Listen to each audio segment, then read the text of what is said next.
कृपया हमारे चैनल को सब्सक्राइब करें और बेल आइकन को क्लिक करें। हमारी आज की कहानी है चालाक खटमल। एक राजा के शयन कक्ष में मंद विसर्पणी नाम की जू ने डेरा डाल रखा था।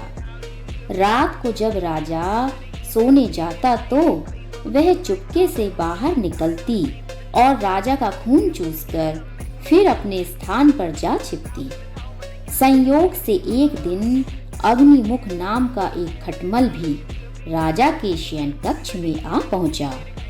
जू ने जब उसे देखा तो वहां से चले जाने को कहा। उसे अपने अधिकार क्षेत्र में किसी अन्य का दखल सहन नहीं था, लेकिन खटमल भी कम चतुर नहीं था।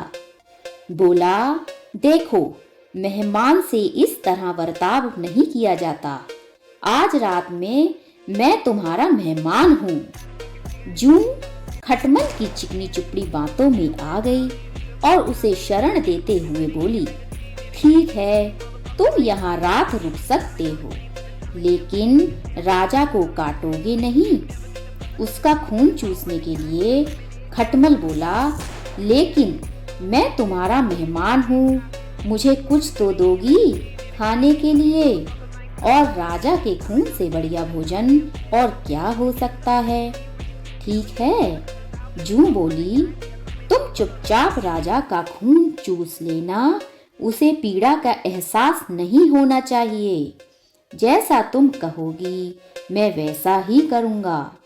कहकर खटमल शयन में राजा के आने की प्रतीक्षा करने लगा। रात ढलने पर राजा आया और बिस्तर पर पड़कर सो गया। खटमल सब कुछ भूलकर राजा को काटने दौड़ा और खून चूसने लगा।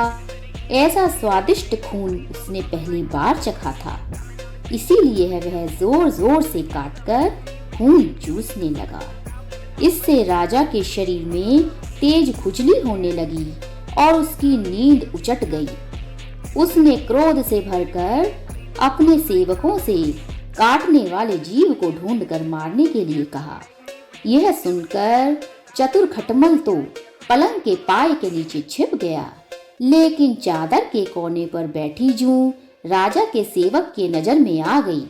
उन्होंने उसे पकड़ा और मार डाला। तो मेरे प्यारे बच्चों, इस कहानी से हमें क्या सीख मिलती है? इस कहानी से हमें यह सीख मिलती है कि हमें किसी अनजान पर भरोसा जांच परखने के बाद ही करना चाहिए, नहीं तो अपना ही नुकसान होता है। तो क्यों, समझे?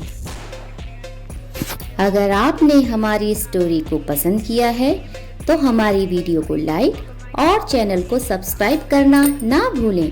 Thank you.